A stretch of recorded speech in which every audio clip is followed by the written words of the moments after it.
Good morning students. आज के इस ऑनलाइन क्लास में हम लोग हिस्ट्री का first chapter the French revolution को लर्न करेंगे।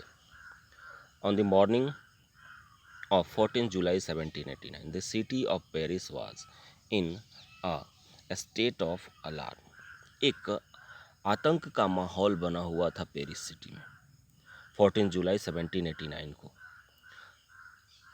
लोगों में एक अफवाह फैला दी गई थी कि राजा ने सैनिकों को, अपने सेना को ये आदेश दे रखा है कि जहाँ भी कोई दिखे उस पर गोलियां चलानी है, फायर करना है। यानी इसके वजह से लोगों में भय का माहौल बना हुआ था इस अफवाह के वजह से। फाइनली 7,000 मेन एंड वुमेन जो टाउन हॉल था वहाँ इकट्ठा हुए और उन्होंने एक पीपल आर्मी को बना डाला।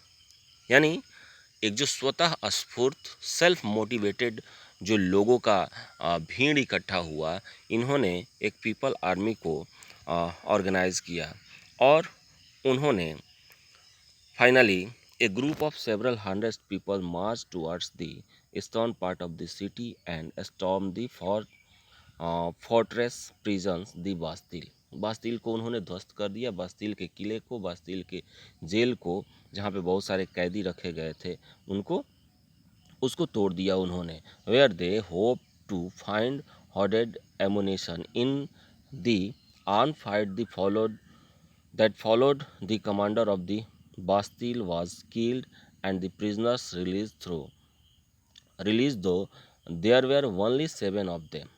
At the Bastille was hated by all because it stood for the despotic power of the king. इसे एक प्रतीक के रूप में देखा जा रहा था बास्तिल के किले को। किस तरह का प्रतीक? एक शोषण का प्रतीक, शोषण के प्रतीक के रूप में देखा जा रहा था और इसे तोड़ करके वहाँ से काफ़ी हथियार और अन्य चीज़ों को लूटा गया, जो कैदी थे उन्हें छुड़ाया गया। साथ ही साथ आप एक चीज़ और देखोगे, इतनी नफ़रत बनी हुई थी जनता के अंदर। ये क्यों हुआ था? इन सारी चीज़ों पे हम लोगों में इतना नफ़रत क्यों था इस राजशाही के खिलाफ, इसे आगे हम लोग समझेंगे। यहाँ ये जानना ज़रूरी है कि ये जो लोगों में नफ़रत भरा हुआ था, इस बात का अंदाज़ा आप इस चीज़ से लगा सकते हैं कि जो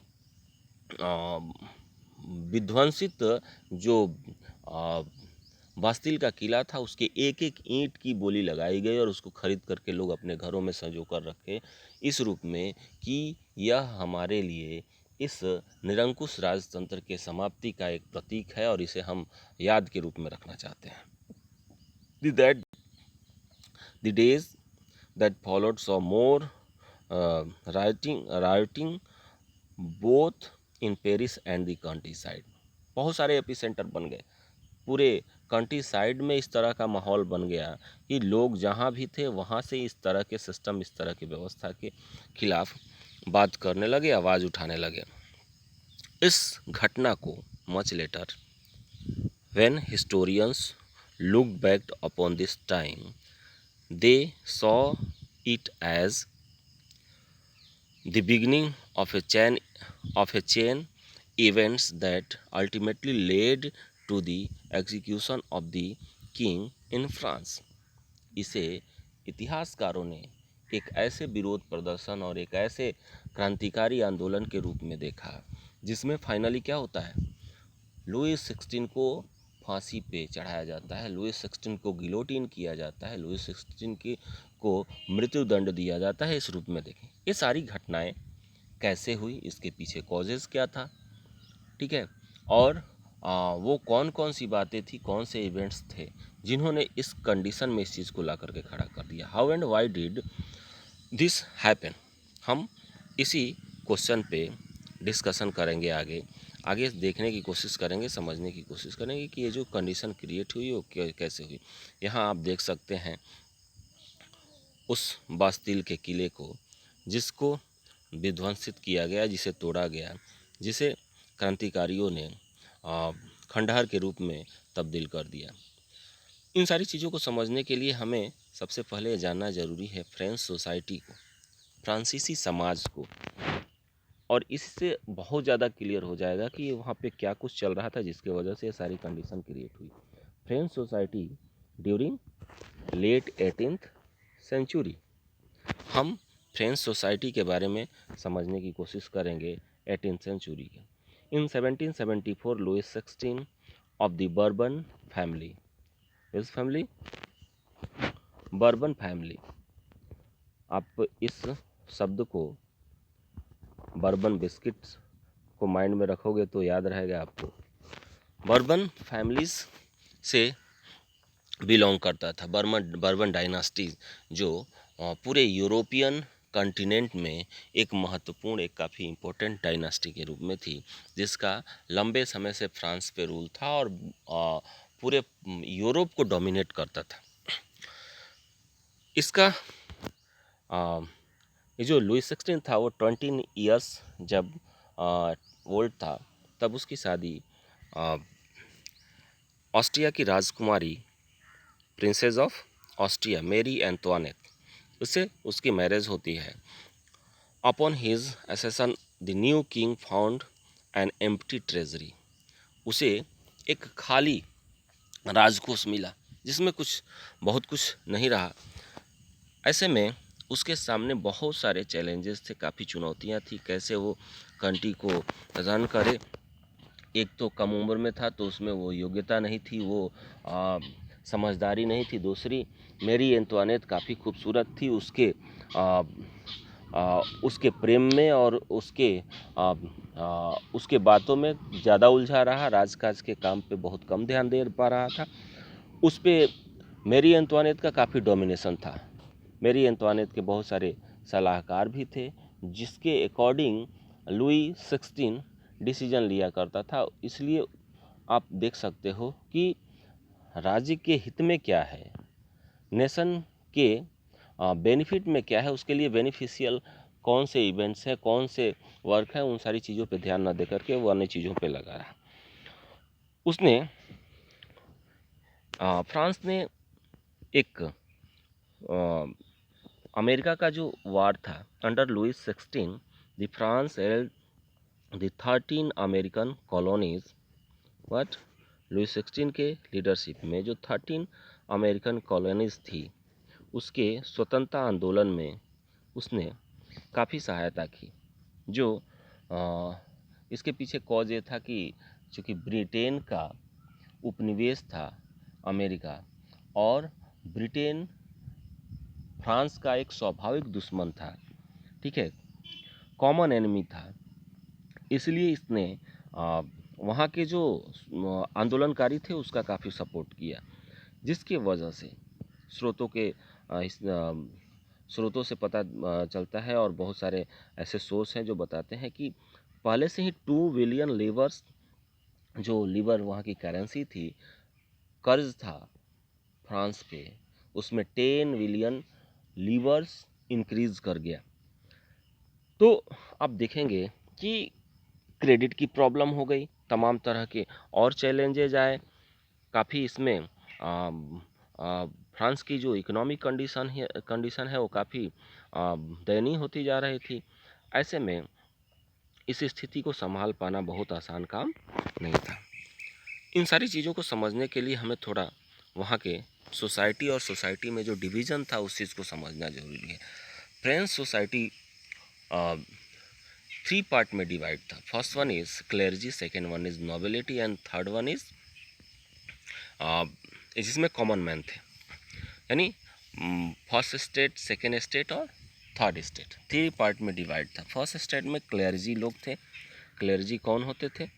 क्लेर्जी वो लोग होते थे जो चर्च से बिलोंग करते थे, ठीक है, चर्च के लोग, उसमें पादरी वर्ग के लोग आते थे, जो उसके प्रेस्ट थे वो उससे बिलोंग करते थे। सेकेंड स्टेट में नोबिलिटी यानी लैंडलॉर्ड्स और राजकाज से जुड़े हुए लोग थे, राजा होता था और उसके जो सामंती लोग होते थे, जो फ्यूडल्स थे, वो इसके साथ जुड़े हुए थे।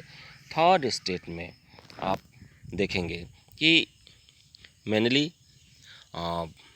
ये भी अगर उसे बांटे तो 3 पार्ट में था। Big businessman, merchant, court officials, lawyers, peasant and artisans, small peasants, landless labour और सर्वेंट्स, ये सभी लोग इसमें से बिलोंग करते थे। लेकिन इन थ्री स्टेट्स की कंडीशन काफ़ी डिफरेंट थी। आइए इन चीज़ों को समझने की कोशिश करें आगे के टॉपिक से। The society of states, the society of states was part of the feudal system uh, that dated back to the Middle Ages. The term old regime is usually used to describe the society and institution of France before 1789। यानी जो पुराना जो France था, old regime यानी जो पुरानी व्यवस्था थी, राजा के यानी नियंत्रण में जो था, बर्बन डायनेस्टी के जो कंट्रोल में फ्रांस था, उसके बारे में कहा जा रहा है। और उसके कंडीशन क्या थी, इस फिगर नंबर 2 से यहाँ बताने की कोशिश की गई है, जिसे आप यहाँ इस चीज़ से समझ सकते हो। ठीक है, आप यहाँ कंडीशन को देखिए क्या है और कैसे प्रॉपर्टी डिवाइडेड है, पॉपुलेशन किस हिसाब से है। नियर अबाउट 97% लोग थर्ड स्टेट में थे, लेकिन लैंड प्रॉपर्टी किसके पास कितनी थी, उन चीज़ों को थोड़ा यहाँ समझने की कोशिश करें आप। यहाँ आप देख सकते हैं अबाउट 90% ऑफ पॉपुलेशन किसे बिलोंग करता था। The system of states in French society was organise peasant made of about 90% of the population. ये जो छोटे किसान और कामगार वर्ग के लोग थे, जो मजदूर वर्ग के लोग थे, वो नियर अबाउट 90% थे। However only a small number of them on the land they cultivated. About 60% of the land was owned by nobles, the church and other richer members of the third state। यानी third state के जो काफ़ी rich person थे वो, और first और second state के लोगों में बटा हुआ था। 60%, 40% उन लोगों के पास था जो काफ़ी गरीब थे। यानी 90% पॉपुलेशन नियर अबाउट उनकी थी, और लोगों को मिलाया तो 97% पॉपुलेशन थी। ये 97% population 40 near about 40% land forms पे सरवाइव कर रही थी। और यही नहीं, बल्कि प्रॉब्लम ये भी था कि जो वहाँ पे टैक्सेस इम्प्लीमेंट किए गए थे, उन टैक्सेस को किसे पे करना था, सिर्फ थर्ड स्टेट को पे करना था। यहाँ आप देख सकते हो दो तरह के कर हैं। The church to extracted its share of taxes called the tithe from the peasants, and finally all members of the third state had to pay taxes to the state। दो तरह के यहाँ पे टैक्सेस इम्प्लीमेंट किए जा रहे थे, एक टाइथ और दूसरा टाइल। टीथे और टेल भी कुछ लोग प्रोनाउंस करते हैं, लेकिन रियल प्रोनाउंसिएशन इसका टाइल और टाइल है। ठीक है, ए tax levied by the church comprising 1/10 of the agricultural produce। यानी जितना भी एग्रीकल्चरल प्रोड्यूस हुआ है उसका 1/10 चर्च को देना था।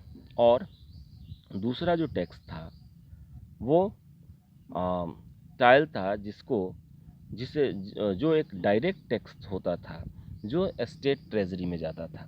ठीक है, तो दो तरह के टैक्स थर्ड स्टेट के लोगों को पे करना होता था, और ये दोनों टैक्स उन्हें ही देना था, किसी और को नहीं देना था। जबकि उनके पास नियर अबाउट 40% लैंड प्रॉपर्टी ही थी जिसको जोतते थे और जिससे वो उत्पादन करते थे। तो ये जो कंडीशन आप देख रहे हो यहाँ एक आपको ये बता रहा है कि वहाँ की कंडीशन क्या थी, एक्सप्लॉइटेशन किस हद तक था, लोगों का शोषण कैसे किया जा रहा था। यहाँ फ्यूडल सिस्टम को दिखाया गया है एक कार्टून के थ्रू। यहाँ आप देख सकते हो, यहाँ आप इस कार्टून को देखोगे, यहाँ एक लैंडलॉर्ड दिखाया गया है। ये रहा लैंडलॉर्ड और ये है एक छोटा किसान, इन दोनों का कंपैरिजन यहाँ बने हुए इस स्पाइडर का जो नेट है, मकड़ी का जो जाल है, उससे समझाने की कोशिश की गई है। इसमें आप देख सकते हो एक मकड़ी का जाल है और इसमें मकड़ी है, बगल में एक फ्लाई मक्खी चिपकी हुई है। आप इसका कंपैरिजन इस कार्टूनिस्ट ने इस रूप में किया है, इस चित्र को बनाने वाले व्यंग्यकार ने इस रूप में किया है कि ठीक उसी तरह से ये जो फ्यूडल्स हैं, ये जो सामंत हैं, ये जो लैंडलॉर्ड्स हैं, छोटे किसानों से टैक्स का जो स्वरूप था या जो टैक्स पेयर थे, उनसे जो टैक्स लेने का उनका तरीका था, ठीक उसी तरह से जैसे एक मकड़ी अपने जाल में फंसे हुए मक्खी के साथ करती है। उस फ्लाई को तब तक वो निचोड़ते रहती है जब तक कि उसके प्राण पखेरु वो पूरी तरह से डेड ना हो जाए, उसके अंदर बचा हुआ थोड़ा सा भी जो उसके यूज़ के लायक मटेरियल है ख़त्म ना हो जाए, तब तक वो उसे यूज करते रहता है। उस मक्खी की तरह ही किसानों का शोषण किया जा रहा था। इस फिगर के माध्यम से ये चीज़ समझाने की कोशिश की गई है। इसी से रिलेटेड ये हेडिंग भी है, the spider and the fly. अब हम लोग देखेंगे, अभी तो आपने उन्हीं चीज़ों के बारे में जाना, अब उससे रिलेटेड जो प्रॉब्लम था थोड़ा उसे समझने की कोशिश करें। नेक्स्ट टॉपिक है हमारा इससे related the struggle of survive, यानी जीवन निर्वाह की समस्या। आपने ऊपर जो घटनाएं देखी या फ्लाई और स्पाइडर से रिलेटेड जो आपने एक फिगर देखा, वो इसी चीज़ को दिखा रहा था कि कैसे लोग सरवाइव कर रहे होंगे। ठीक, तो आप यहाँ समझ सकते हैं कि सब्सिस्टेंस क्राइसिस थी, जीविका निर्वाह की समस्या थी लोगों के पास। The population of France rose from about 23 million in 1715 to 28 million in 1789. This led to a rapid increase in the demand for food grains. Production of grains could not keep pace with the demand, so the price of bread, which was the staple diet of the majority, rose rapidly. Most workers were employed as laborers in workshops whose owner fixed their wages, but wages did not keep pace with the rise in prices. आप देख सकते हैं उत्पादन की स्थिति क्या है और प्रोडक्शन के साथ साथ यहाँ महंगाई बढ़ते जा रही है। ब्रेड जिसे जो एक जनरल नीड है लोगों की, वहाँ की जो आम लोग हैं वो इसे यूज़ करते हैं, उसका यूज़ करते हैं, और वैसे लोगों के पास जो इनकम का सोर्स है, जो आय का साधन है, वो नहीं बढ़ रहा है। जो एम्प्लॉयर है जिन्होंने उन्हें नौकरी दे रखी है मज़दूरों को, वो उनसे उनके तनख्वाह में, उनके जो वेजेस हैं उनमें कोई इंक्रीजमेंट नहीं करते हैं, उसमें कोई वृद्धि नहीं होती है, जबकि उनका जो महंगाई जो है वो बढ़ते जा रही है। तो ये एक जो कंडीशन है लोगों के सामने जीविका निर्वाह के प्रॉब्लम को लाके खड़ी कर देती है। ये भी एक समस्या थी जिसके वजह से लोग काफ़ी परेशान हो रहे थे। इससे रिलेटेड यहाँ एक फिगर दिया गया है, तो इसमें आप देख सकते हो बैड हार्वेस्ट, इसको बीच में फिल भी करना है, कैसे प्रॉब्लम और ज़्यादा क्रिएट होती है। The poorest can no longer buy bread, disease, epidemics और तमाम तरह के रोग और महामारियां जो है वो सारी चीज़ें, इन सब ने मिलकर के जो कॉमन पीपल है उनके लिए सब्सिस्टेंस क्राइसिस क्रिएट कर देती है। इन्हीं चीज़ों को हम थोड़ा और आगे बढ़ाएंगे और कैसे लोगों में एक जागरूकता पैदा होने लगी ऐसे व्यवस्था के खिलाफ, उन्होंने कैसे इन सारी चीज़ों को नकारना प्रारंभ किया। क्योंकि अब ये उनके लिए जब भी सब्सिस्टेंस क्राइसिस आती है, लोग कहते हैं ना अपने यहाँ कि पीठ पे मार लो, पेट पे नहीं मारो। जब पेट की बात आती है, जब भोजन की बात आती है, जब सब्सिस्टेंस प्रॉब्लम की, जीविका निर्वाह की बात आती है, तो लोग किसी भी हद तक जाने के लिए तैयार होते हैं। इसीलिए आप यहाँ देख सकते हैं जो नेक्स्ट हमारा टॉपिक है वो इसी से रिलेटेड है। इन लोगों को कैसे रिवेल किया गया, लोगों को कैसे इन चीज़ों के बारे में बताया गया। A growing middle class in envisages an end to privileges। आप देख सकते हैं जो उभरता हुआ एक ग्रोइंग मिडिल क्लास, ये उभरता हुआ मध्य वर्ग, इसने विशेषाधिकारों के अंत की कल्पना की। उन्होंने इसके बारे में सोचना प्रारंभ किया कि सारे प्रॉब्लम का जड़ क्या है। दो जो अपर क्लास है, फर्स्ट और सेकंड स्टेट के लोग, उनके पास विशेषाधिकार है, उन्हें टैक्स तो देना नहीं है, सबसे ज़्यादा प्रॉपर्टी भी उन्हीं के पास है। इसके खिलाफ आवाज़ उठाई जाए। अगर ये चीज़ें ख़त्म होती हैं तो लोगों की प्रॉब्लम ख़त्म हो जाएगी। सो बहुत सारे लोगों ने इसके लिए तमाम तरह के प्रयास करने प्रारंभ कर दिए। आप इसमें देखेंगे यही नहीं बल्कि पूरे वर्ल्ड वाइड कहीं भी कोई अगर रिवॉल्यूशन हुआ है तो मिडिल क्लास नहीं किया है। जो मज़दूर वर्ग है उसे सुबह कमाना है, शाम के बारे में सोचना है, ठीक है, तो वो रोटी के चक्कर में ही रहता है। क्या गलत हो रहा है वो आसानी से नहीं सोच पाता। तो कॉमन पीपल, जो उभरता हुआ मिडिल क्लास था, जो मध्य वर्ग के लोग हैं, यही कहीं भी क्रांति हुआ हो उसको लीड करने वाले लोगों में से रहे हैं, क्योंकि इनके पास थोड़ी बहुत इनकम भी होती है, सोचने का टाइम भी होता है। इन लोगों ने इन सारी चीज़ों पे विचार करना चालू किया कि कैसे इन चीज़ों को हम सोसाइटी से इरेडिकेट करें, उसे समाप्त करने की कोशिश करें। इसमें 3 फिलोसफर्स हैं जिन्होंने काफ़ी बेहतर काम किया फ्रेंच सोसाइटी के लिए, और उन्होंने इन्हें जागरूक करने की कोशिश की, जिसमें लॉक, रूसो और मॉन्टेस्क्यू का नाम लिया जाता है। आइए इसी के बारे में सबसे पहले हम बात करें। रूसो, जिसने अपने बुक द सोशल कॉन्ट्रैक्ट, जिसका नाम एक सामाजिक समझौता था, उसके थ्रू ये बताने की कोशिश की कि ये जो राज्य है वो कोई गॉड गिवन और कोई कुछ ऐसा नहीं है। ये तो एक सामाजिक समझौता है जिसके तहत लोगों ने माना कि यह व्यक्ति हमारे लिए रूल करेगा, राजा करेगा। उसको राजा बनाया उन्होंने, ठीक, और उसने शासन करना चालू किया। अब उसने उसका नाजायज़ फ़ायदा उठाना चालू किया तो क्या करना चाहिए हमें।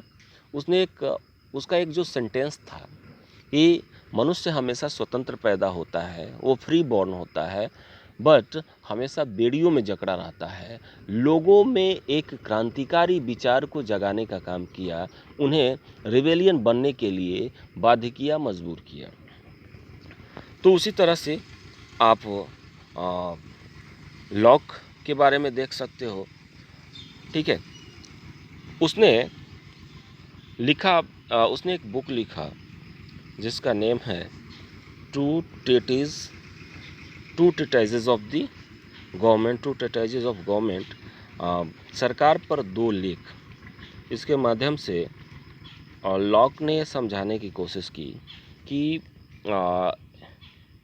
अपने इन 2 लेखों के माध्यम से लॉक ये बताने की कोशिश की कि ये जो डिवाइन राइट की बात होती है, यानी दैवीय सिद्धांत, पहले राजा का दैवीय सिद्धांत काफ़ी प्रचलित था, यानी लोगों को राजा के साथ जोड़े रखने के लिए, या आप ये कहो उन्हें फिरकी देने के लिए, पीके में आप लोगों ने देखा होगा, ठीक है, फिरकी देना क्या कहलाता है, आप उसे बहुत बेहतर से पीके मूवी से समझ सकते हो। तो राजा जो होता था वो यह मैसेज फैलाता था, एक प्रोपेगेंडा होती थी जिसमें कहा जाता था कि जो राजा है पृथ्वी पे गॉड का रिप्रेजेंटेटिव है। इसे उसने कहा कि नहीं ये तो सब गलत है, ये चीज़ें सही नहीं है, कोई भी रिप्रेजेंटेटिव नहीं है गॉड का, ठीक है। तो ये जो डॉक्ट्रिन ऑफ डिवाइन राइट की बात है, एक बिल्कुल ही गलत है। डॉक्ट्रिन ऑफ डिवाइन राइट का जो थियरी है, जिसे आपने टू ट्रीटाइजेज ऑफ गवर्नमेंट में उसने लिखा, कहा कि ये गलत है, बिल्कुल भी निराधार है, इसका कोई सर पैर नहीं है, ये हमें फिरकी लेने के लिए यूज़ किया जा रहा है। तो राजा कोई गॉड का रिप्रेजेंटेटिव नहीं होता। जब ये बातें लोगों के दिमाग से हट गई, क्योंकि तभी तक लोग बर्दाश्त करेंगे जब उन्हें लगेगा कि अरे भाई ये तो गॉड का रिप्रेजेंटेटिव है, तो गॉड कुछ भी करे उसके अगेंस्ट कोई कुछ नहीं बोलने वाला। तो उसने लोगों के दिमाग से इन चीज़ों को हटाने की कोशिश की, उसी बात को आगे बढ़ाया जिसके बारे में अभी थोड़ी देर पहले हम बात कर रहे थे, रूसो ने। उसने कहा कि ये जो अपने सोशल कॉन्ट्रैक्ट नामक बुक में उसने कहा कि ये लोगों और राजा के बीच या लोगों के बीच एक समझौता है, आपसी समझौते के तहत ये राज्य बना है। राज्य कोई या राजा कोई गॉड रिप्रेजेंटेटिव नहीं है, एक कॉमन विल, ठीक है, लोगों की समान इच्छा के बदौलत बन पाया है। इसे हटाया भी जा सकता है, कोई परम सत्य नहीं है कि वो हमेशा वही बने रहेगा। Next, the spirit of the laws Montesquieu द्वारा लिखित है, जिसमें उसने इन चीज़ों को थोड़ा सा और ब्रॉडली इस चीज़ को समझाने की कोशिश की। स्पिरिट ऑफ द लॉज, कानून की आत्मा नामक बुक से मॉन्टेस्क्यू कहता है कि सारे प्रॉब्लम का जड़ है क्या? Centralisation of power. What? Centralisation of power.